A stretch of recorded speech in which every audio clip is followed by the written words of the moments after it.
Post operatively patient को कोई feeling तो सेंसिटिविटी है उसके लिए दे दिया, कोई इनेमल एब्रेजन हो रहा है, फीलिंग नहीं हो सकती है उसके लिए दे दिया, वो वहाँ पे ठीक कर देगा उससे। सर जैसे अगर पूछे, आपने बताया कि टूथपेस्ट का कोई रोल नहीं है, बट काफ़ी डॉक्टर्स बोलते हैं कि दिन में 2 बार टूथ ब्रश करना चाहिए, आप समझिए, लेना चाहिए। समझिए, I am telling you, let me complete my sentence. There is no role of any toothpaste. Toothpaste का सिर्फ एक रोल है, आपके मुंह में झाग बनाना। ब्रश टूथपेस्ट आपके सुबह उठने के बाद या आप ब्रश करते हैं तो आपको एक अच्छी सी स्मेल देना, एक अच्छा आभास होना मुझे। There is no as such role. Main role होता है technique and timing of brushing. मैं इतने सालों से कहता आ रहा हूँ, your technique and timing is the most important part. कैसे? टूथपेस्ट आपने लगाया, इसलिए बोलते हैं कि मटर के दाने जितना आप टूथपेस्ट ब्रश पे लगाएंगे। सेकंड थिंग, आपने लगाया, आपने मुंह में रखा, आपने जो थोड़ा सा फेलिस्टेट हुआ आपका ब्रश, झाग बने आपकी मुंह में। Your brush should go each and every area of your tooth surfaces. पहली बात, कितना कैसे करना है?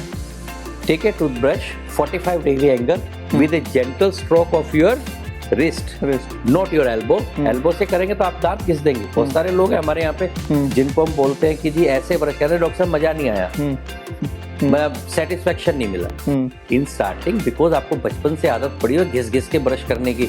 लोग ब्रश कर रहे हैं, अखबार पढ़ रहे हैं, लोग ब्रश कर रहे हैं, घूम रहे हैं इधर उधर, और लगाए हुए 15-15 मिनट 10-10 मिनट मुंह में लगे हुए झाग वो क्या हो रहा है? झाग बन रहा है और थूकते जा रहे हैं और ब्रश करते हैं। हमारा main sole purpose of the brushing ये है, पहली बात, क्योंकि मैंने जैसे कि पहले ही बताया कि इनेमल बर्बाद, इनेमल के अंदर कैविटीज कैसे लगती है, इनेमल डिस्ट्रॉय कैसे होता है। हमारा सिर्फ मेन पर्पस ये होता है ब्रशिंग करने का कि दांत की सरफेस पे जो आपका फूड पार्टिकल है वो निकल जाए, दांत और मसूड़े के बीच में जो एम्ब्रेशियस है वहां से खाना निकल जाए। इसलिए आप 45 डिग्री एंगल पे ब्रश करें विद ए जेंटल स्ट्रोक और फिर आगे बढ़ते रहे। That's all on all the surface of the brush should go. Second thing, आपका जो ब्रश होना चाहिए वो एक्स्ट्रा सॉफ्ट और सॉफ्ट होना चाहिए।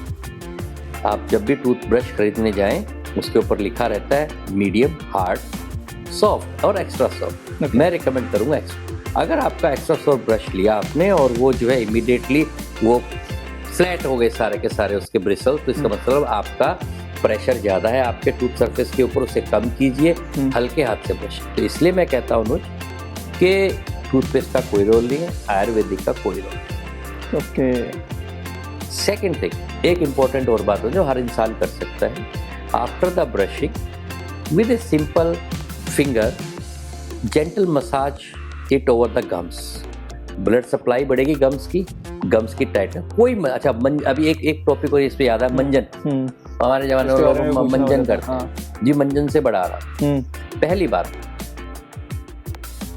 लोगों को जिनको ब्लीडिंग गम्स होते हैं, ब्लीडिंग गम्स होता क्यों वो भी हम आएंगे, बाय द गम्स ब्लीड। तो जिन लोगों को ब्लीडिंग होती है वो ब्रश छोड़ देते हैं and what they start doing the manjan. Manjan I don't recommend. The reason is, जो मंजन होता था वो सिर्फ कंपनियां लोगों की डिमांड पे बनाती। साइंटिफिकली अगर हम बात करते हैं तो मंजन जो होता है हमारा, उसमें सिलिका पार्टिकल्स होते हैं।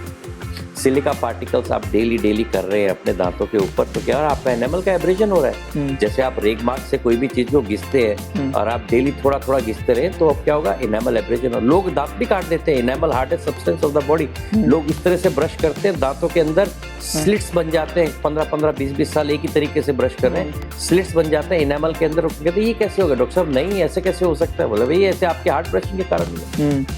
तो मंजन जो करता है, सिलिका पार्टिकल्स होते हैं, नहीं करे। उनको आराम क्यों मिलता है जिनको ब्लीडिंग हो रही है? व्हाई? बिकॉज वो मसाज कर रहे गम्स पे, थोड़ा गम्स के ब्लड तो थोड़े बहुत ठीक हो जाते हैं वो। इसलिए लोगों को लगता है कि हमारे मसूड़ों से खून आता था, अब तो ठीक हो गया। But I don't recommend any Ayurvedic toothpaste. Other than medicated toothpaste, all toothpastes are same. अगर आप ये सोच के आयुर्वेदिक टूथपेस्ट ले रहे हैं कि जी ये तो बहुत अच्छा हो जाएगा, इसमें लौंग है। एक चीज और बताता हूँ, मैं किसी ब्रांड का नाम नहीं लूंगा यहाँ पे। पिछले दिनों आपने देखा होगा, बहुत बड़ा ब्रांड है आयुर्वेदिक टूथपेस्ट का। मेरे पास आप यकीन नहीं करेंगे, महीने में 3 से 4 केसेस बेसिकली लेडीज में देखा गया है। वो वाला आयुर्वेदिक टूथपेस्ट यूज कर रहे हैं। आपको पता है उसका क्या साइड इफेक्ट होता है? जैसे